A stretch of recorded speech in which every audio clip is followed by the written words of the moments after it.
여러분, 서울 추가 규제 지역은 바로 여기입니다.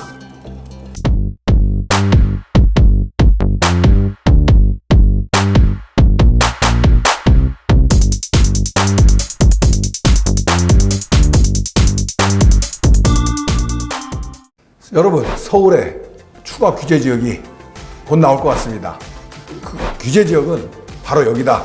한번 시작해 보도록 하겠습니다. 자, 5월 서울 아파트 거래량이 지금 7천 건을 넘어섰습니다. 지금 올해 들어서 3월달 굉장히 거래량 많을 때 10,000건이 돌파됐었는데 그 다음으로 많은 거래량을 지금 보여주고 있습니다. 거래량이 굉장히 늘어나면서 서울 아파트 시장이 좀 과열 양상으로 좀 치닫고 있습니다. 자, 이 과거 1분기에는 신고가 거래가 주로 규제 지역, 예를 들면 강남 3구와 용산구 중심으로 신고가 거래가 이뤄지고 그 외 지역은 신고가 거래가 좀 적었는데 최근 양상은 지금 한강 벨트를 따라서 성동구, 예를 들면 강동구, 또 마포구 이런 지역들로 지금 번지고 있습니다. 그래서 점차 지금 신고가 거래가 확산 기로에 좀 있다 이렇게 좀 분석해 볼 수 있겠는데요. 따라서 지금 서울 아파트 이 거래량이 심상치 않고 가격 상승폭이 심상치 않자 지금 정부는 지금 규제 카드를 만지고 있습니다. 제가 봤을 때는 곧 규제 지역 지정이 불가피해 보이는 이런 시점이다 이렇게 좀 보여지거든요. 그래서 오늘은 규제 지역이 될 만한 곳이 1순위 지역은 어딘가 좀 살펴보고요. 그 규제 지역이 됐을 때, 조정 대상 지역이 됐을 때 여러 가지 변화들이 생기죠. 뭐 청약이라든가 대출, 그 재당첨 제한이라든가 또 세제 뭐 이런 것들이 있는데 가장 중요한 세제의 어떤 변화를 갖고 분석을 해보고요. 그거에 맞는 대응 전략은 또 무엇인가에 대해서 한번 알아보는 시간을 갖도록 하겠습니다. 자, 지금 조정 대상 지역 후보비 최근 집값 상승률에 대해서 얘기하는데요. 일단 말씀드리는 1번 후보지는 마포구와 성동구와 과천시입니다.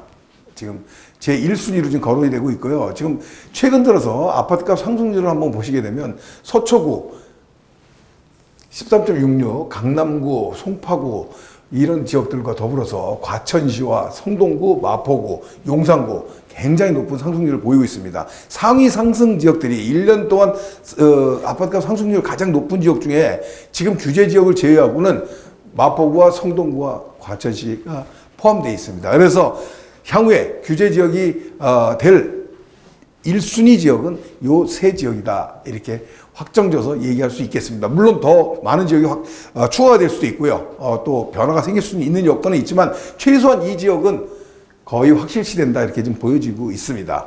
자, 그러면 조정 대상 지역으로 지정으로 하는 기준은 뭐냐? 최근 3개월간 주택가격 상승률하고요, 물가 상승률하고 보거든요. 주택가격 상승률이 물가 상승률의 1.3배 초과하면은 조정 대상 지역으로 지정을 할 수가 있고요. 1.5배를 초과했을 때는 투기 과열지구로 지정을 할 수 있습니다. 그래서 지금 현재 상황을 보면 지금 이 세 개 지역들, 이런 지역들은 지금 모두 요건이 충족이 되는 곳이다 이렇게 보여집니다. 이유는 지금 표에서 보셨겠지만 전부 다 10% 안팎으로 10% 이상 지금 급등을 했습니다. 그래서 지금 규제지역 요건을 충족했다 이렇게 보여지고요. 시작할 때 말씀드렸지만은 정부와 서울시의 입장에서는 시장 과열이 지금 계속해서 진행되고 있기 때문에 이런 양상을 계속 지켜볼 수는 없겠죠. 그래서 시장 개입은 지금 불가피하다 이렇게 좀 보여지고요. 아마 3개월 안에 규제지역 지정이 될 것 같고요. 또 토지거래 허가구역 지정 여부도 결정이 날 전망으로 좀 보여집니다.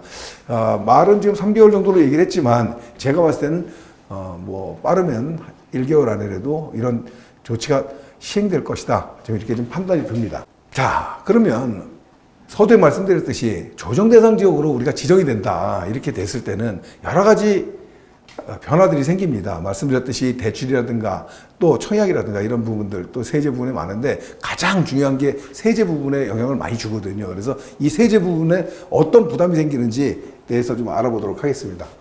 자, 이 첫 번째는요, 취득세에 대해서 부담이 굉장히 커집니다. 이 취득세 제일 첫 번째라고 볼 수 있는데요. 우리가 지금 2주택자와 3주택자, 1주택자 취득세 적용이 좀 다르죠. 그리고 또 조정지역이었을 때하고 비조정지역이었을 때하고 취득세 적용이 다릅니다. 그래서 2주택자였을 때는 8%의 중과세율 2주택자가 받는다면 비조정지역에서는 1%에서 3%를 받습니다. 그러니까 2주택이 됐을 때 바로 조정 대상 지역에서는 중과세율이 적용이 된다. 8%는 굉장히 크잖아요. 근데 3주택이 됐으면 12%가 됩니다. 굉장히 큰 지금 중과세율인데 따라서 이 취득세율이 어느 정도 적용을 받느냐에 따라서 내가 부담해야 할 금액이 정해지기 때문에 이 굉장히 중요한 요소다 이렇게 보여집니다. 그래서 취득세 부분에 대해서 한번 예를 들어서 한번 보시겠습니다.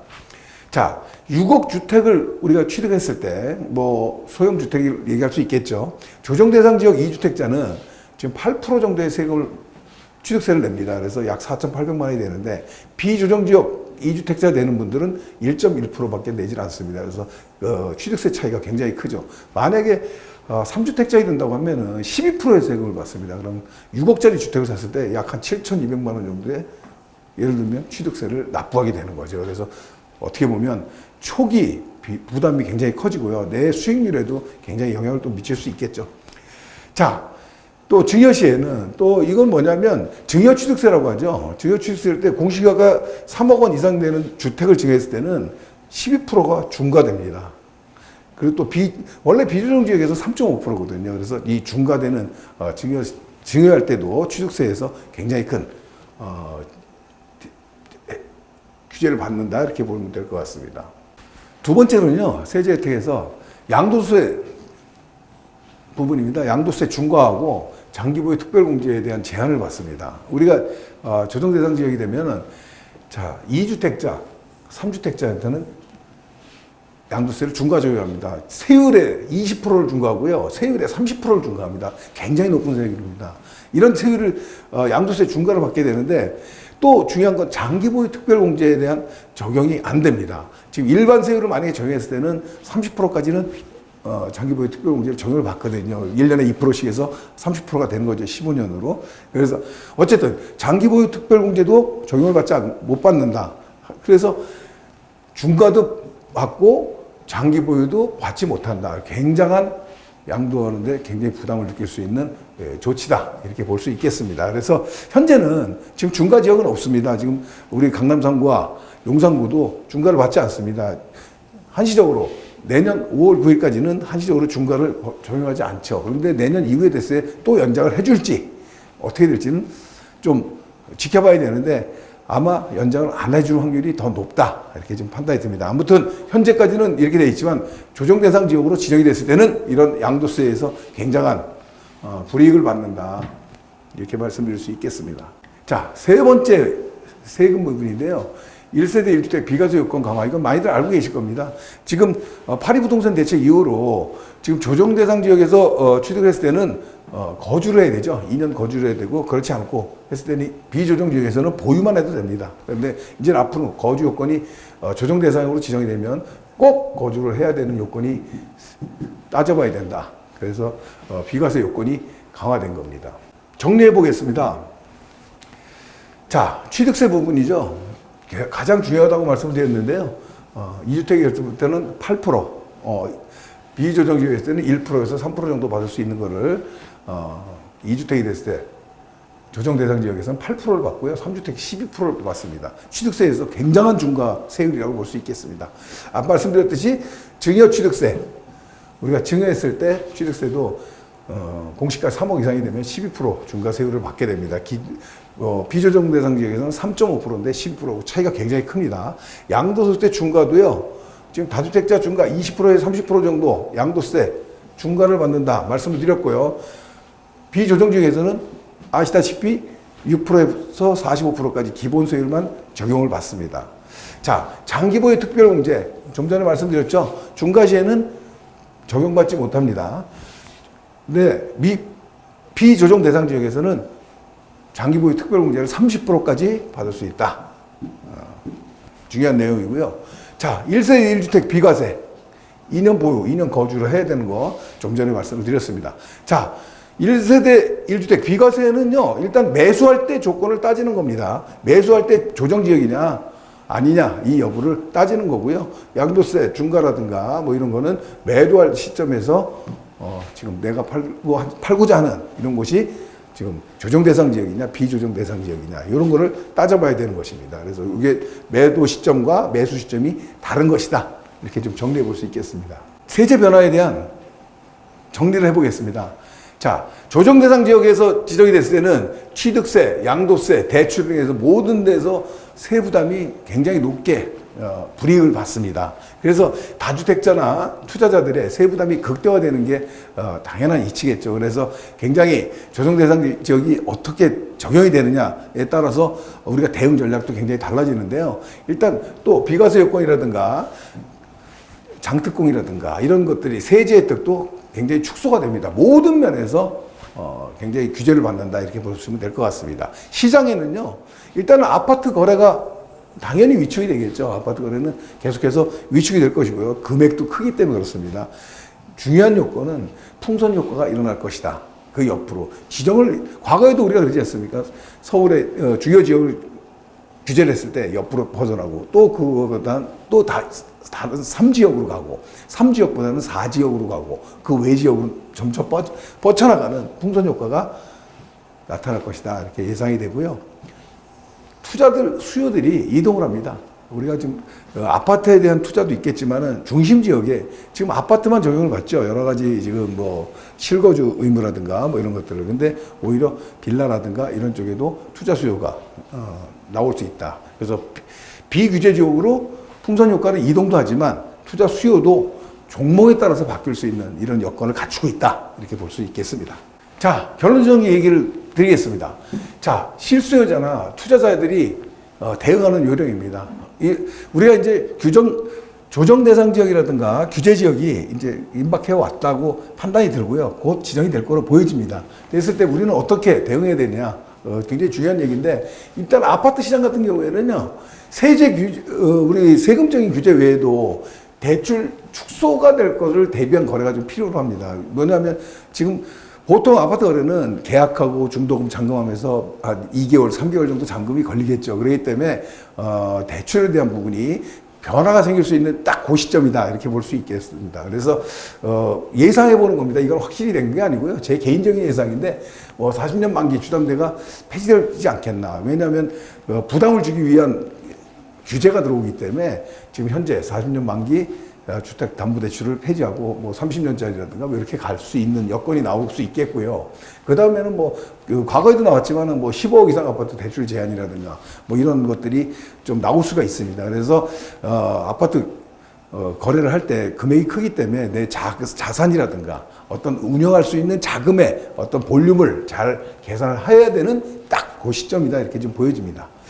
그 외에 아파트 외에는 재개발 빌라 뭐 이런 투자들을 굉장히 지금 많이 하고 있거든요.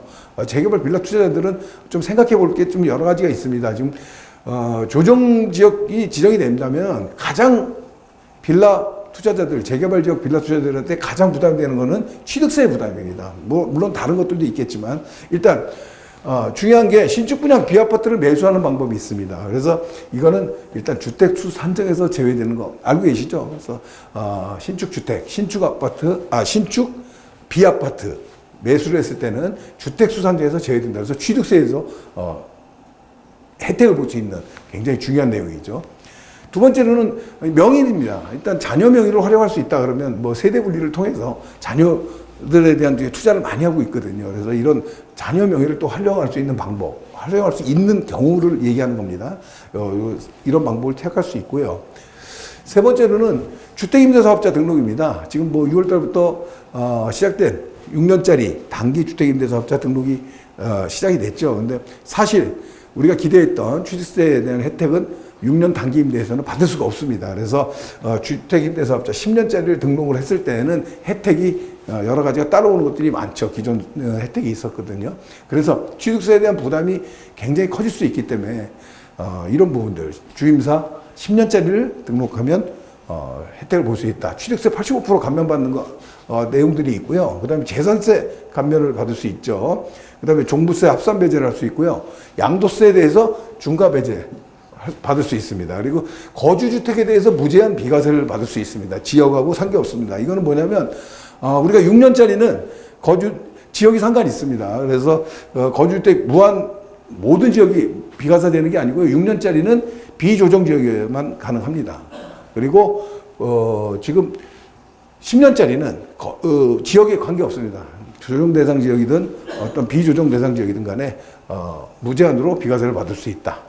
가장 중요한 얘기는 지금 투자를 부동산 투자, 재개발 지역의 빌라 투자, 어떤 소액 투자를 하고자 하시거나 좀 준비하고 계신 분들은 계획이 있다면은 조정 지역 지정이 좀 임박할 시점이라고 제가 말씀드렸죠. 조정 지역 지정 전에 결정을 하시는 게 굉장히 좋아 보입니다. 그래서 지금 이제 결정을 해야 되는 시점이다 이렇게 생각이 들고요. 아파트 계획하고 계신 분들, 또 빌라 투자를 계획하고 계신 분들, 모든 분들이 지금 세제 변화에 대해서 준비를 해서 대응을 해야 되는 이런 시점이다 이렇게 말씀드릴 수 있겠습니다.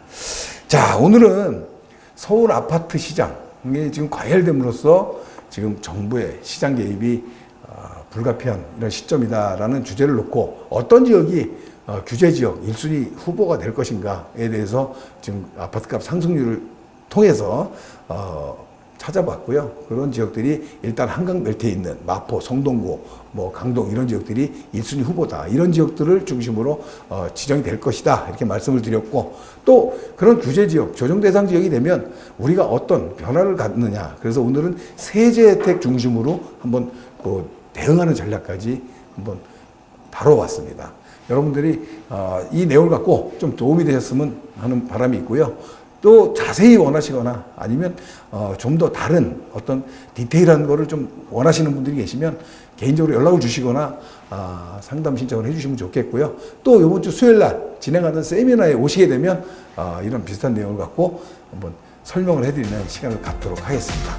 자, 오늘 내용도 여러분들한테 좋은 시간, 도움이 되셨으면 좋겠고 다음 시간에도 좋은 정보를 갖고 찾아뵙겠습니다.